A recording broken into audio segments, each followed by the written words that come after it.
সম্পর্ক বাজারে পৌঁছে পা দুটো থেমে গেল। সম্পর্ক বিক্রি হচ্ছিল ওখানে খোলা বাজারে। আমি কাঁপতে কাঁপতে জিজ্ঞাসা করলাম, কি দামে বেচছো ভাই এই সম্পর্কগুলো? দোকানদার জিজ্ঞাসা করলেন, কোন সম্পর্কটা বানাতে চান আপনি? ছেলের না বাবার, বোনের না মায়ের না ভাইয়ের?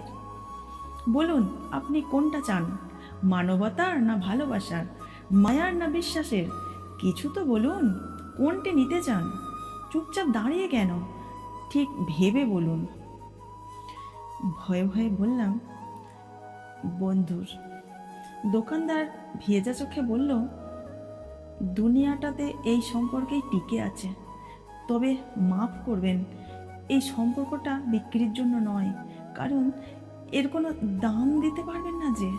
আর যেদিন এটাও বিক্রি হয়ে যাবে, সেদিন দুনিয়াটাও উজাড় হয়ে যাবে।